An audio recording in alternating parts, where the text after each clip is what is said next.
Hello, Epic Hero. Today I want to talk about kind of a, I don't know, confusing topic. It definitely confuses me. It's controversial. I guess it means a lot of people are in debate about it in various forms, but it's females in fiction. And I suck at it. Ever since I started writing, well, maybe started into my teenage years, I started realizing something. I was really bad at writing female characters. My protagonists were male. And then once I started realizing that anything I wrote, short story, fan fiction, short script, supposed novel, children's story, bedtime story, all of the main characters were male. And when I did make a female main character, she was basically Princess Leia crossed with, you know, Keira Knightley's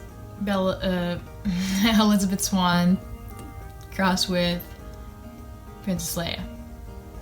Nothing wrong with Princess Leia, it's just that she was, you know, a little bit stereotyped. She was that, not stereotyped, but she was just a little bit stiff. I mean, give her a break. She's one of the best female characters, one of the most prominent, very strong female characters in the 60s for sure, even now still probably. But basically all my characters are Princess Leia.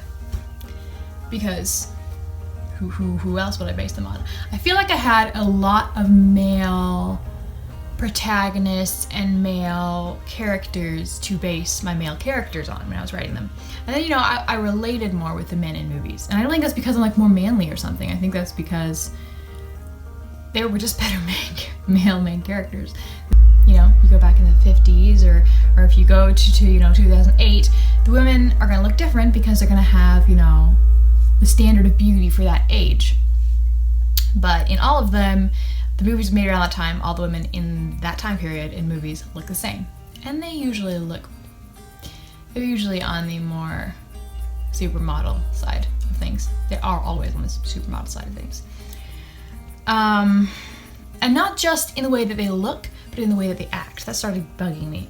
I realized it's not just that women looked a certain way, that they looked, you know, supermodel-y or whatever, but it's that they acted it. The way that they acted didn't come across as real to me. The way they acted came across like they were trying to be pretty, you know? Jennifer Lawrence was the first girl character I flipped over when I watched Hunger Games because she seemed super real to me.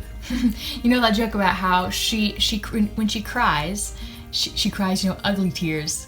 Her crying scenes are some of my favorite things because I feel something actually, because I feel like she's actually crushed. She's actually crying, as opposed to some movies when there's this girl going, tear running down her cheek, and it just looks like she's trying to have the prettiest tear she can. I don't want to diss people for poise. I don't want to diss women for poise and beauty and attention to skincare and makeup and working out. Those are all amazing things. I really admire and root for these female actresses, these actresses that have worked as hard as they have to get where they are, you know? But I just don't relate with the characters they portray. Until Katniss Everdeen, I pretty much didn't relate with any female protagonists. I thought Princess Leia was cool because she's strong, but no, I didn't relate with her. So anyway, moving on from there, I got into where I couldn't write female characters. I could only write male protagonists. And I did wonder at some point if that made me more of a guy, closer to a man than a woman. But I don't think that anymore. I think that I just couldn't visualize myself and my personality being feminine. I pictured myself, I seemed not right, you know, I didn't seem like the girls in the movies. I seemed too flawed and clumsy, too acne scarred, too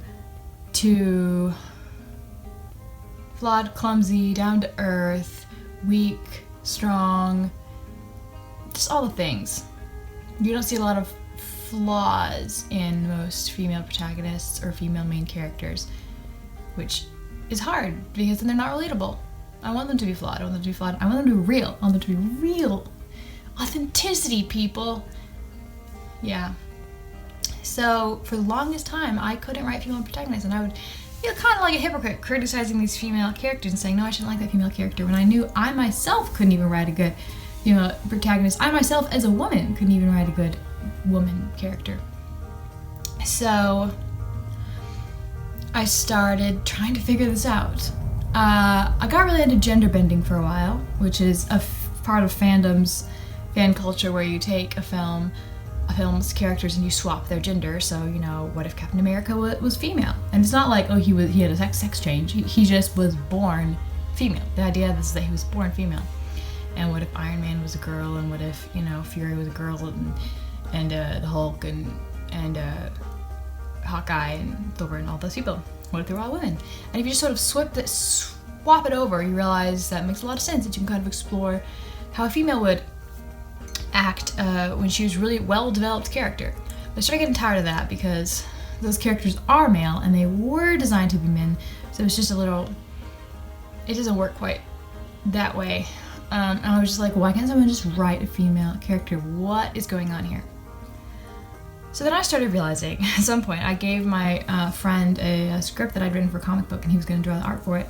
And he pointed out something kind of completely different, which was that all my characters were white. And then he pointed out that they were all young adult men. And he was like, I don't think you were trying to be racist. And I was like, no, I wasn't. I swear, I just wrote them that way because I was thinking of people that I know and my brothers and my family. And he's like, well, if you're thinking of people that you know and your brothers and your family, why didn't you write women too? Because you're a girl and you have sisters. I was like, I don't know, I just thought of that as the norm, I guess, you know, white young man. I mean, I didn't have young kids or older men either. And so I started trying to, first of all, put more put more skin colors into my and nationalities into my work. But that was the easy part. I'm just like, oh, the harder part was putting in girls. At some point I did realize a lot of like internalized misogyny that I had that made me think women couldn't, you know, women shouldn't go fight, and it's not that I'm saying women should fight. Like, sometimes I'm gonna say something, hope it doesn't take off a lot of people, but sometimes women just aren't as strong as men physically. Women's bodies are designed or evolved, or however you want to think about it, to be they're less efficient at having strength, physical strength. And so it's admirable when men want to protect women. I think that's cool. That's awesome. But the level to which I had thought that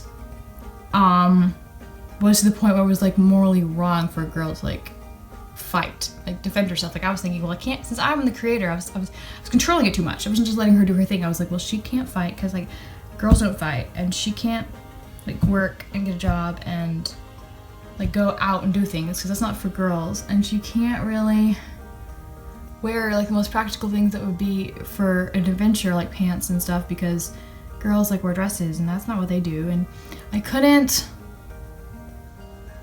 make her do what she would do in that situation. I couldn't think of her in that situation. That's so weird. And I think I was judging myself and my female sisters and friends for a lot of the ways that they would act. When they're actually emotional, I would just be judging it, being like, oh my gosh, we're so emotional. Girls are so emotional. It's so annoying. Instead of seeing that as a kind of strength, instead of valuing femininity, instead of valuing things that make females and women different. I can now see, I don't know, I can just see tenderness and sensitivity that's associated with femininity as a strength. And so it's a flawed strength, just like men's the masculinity, the just like the brawn and the courage associated with masculinity, just like there is flaw in that. Sometimes it can lead to, you know, pride or boasting or domineering or something. Femininity with the tenderness and empathy and things associated with femininity can come with a lot of flaws, weaknesses or flaws, you might say, that can lead to being over clingy, that can lead to getting upset more easily and making it harder for them to react in a certain situation. But those are just beautiful parts, accents, if you would, to the greater beauty of the tenderness and empathy. Just like the pride and stuff can sometimes be the highlight or the harmony to the strength associated with masculinity. I don't want to turn anybody off and say that I'm not saying that men can't be empathetic and tender, and not saying that women can't be strong and courageous at all. I'm just trying to explain some of the facets commonly associated with femininity and masculinity and common for men and women. And explaining why they're both beautiful, you know? You shouldn't hate either one, and you shouldn't put either one solely in fiction. So anyway, after a while, I started doing gender bending in my own writing. When I had a character, just a miscellaneous character I needed to throw in, I would usually automatically make it a young white man. But then I started switching that and saying, no, I'm gonna try making this a girl, and I'm gonna try to give her a different ethnicity. The ethnicity part came like that. It wasn't that hard. That was kind of fun. But the part making it a girl took a little more effort, and then I would have to work at it and finally get it through my thick skull that it was just a person, but it happened to be a girl person, and that you could develop their character. Sometimes I would even do this, develop the character as a guy, and then I would gender bend them into a girl, and they would come with all the currently developed things until I figured out what were these blocks in my head that were stopping me from fully developing female characters. And you know, I like to think I'm at a point now where I could write female characters, just write a female character with depth and with respect and with multifaceted tendencies. I definitely think I'm more capable than I was pretty much for a long time. So I'm really excited basically about making myself create more female protagonists, more female prominent characters, and fully developing them and giving them full birth and freedom to explore the honesty and truth of who they are. Because one of the most beautiful things about storytelling is telling the truth, whether that be through, you know, real life world and real life encounters and based on true stories, or whether that be through just making your characters multifaceted and complex and deep and everything. So this is a really exciting journey. I'm a little bit sad in some ways that the one book that I've published and the 3 others that are coming out have male protagonists.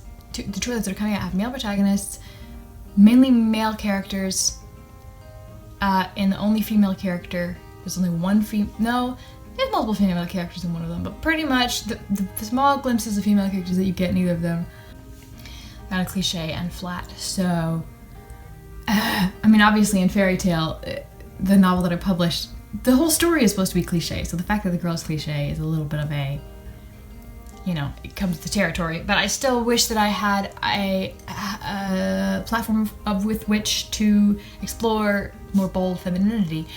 And I actually do, because I just remembered the sequel to Fairy Tale that I'm writing now called Sean Squire. A girl goes through with him into the fairy tale, and she is going to be explored in all of her fullness and all of her realness, so to clash with the world just like Sean does. So that's going to be fun. And the couple of scripts I got to write recently for this little mystery series someone's making. The personal investigator was a female, and I was super excited about it because I was like, yes, a chance finally for me to explore and enhance my art and my craft of writing female characters. And I so enjoyed her because she was so snarky and easygoing, but kind of sassy and dry. And so, oh god, I love her. Her name is Cara Mileson, and I don't know if they're gonna keep her name. But she's a personal investigator of this rich guy who the police don't like because he hires a personal investigator to get in their way. And it's not that she doesn't like the police. She just would rather get on without them. They're a little annoying. Anyway, she was so much fun to write. I don't know if those scripts are going to get made or how much of my writing in them will still be there, you know, in the final production. You never know how those things go. But it was certainly fun to write her. Anyway, thank you so much for watching this long-winded chat about femininity in writing in films and fiction. And until next time. Wait. Please give this video a thumbs up if you liked it. Comment down below what you think of femininity in fiction, blah, blah, blah, blah, blah, blah. And I will see you in the next video. We are epic heroes. Hope out. Speaking of femininity in fiction, I had a female fiction character on my cup, Anna. I do really like Frozen. The main female characters that are my favorite currently are Katniss Everdeen,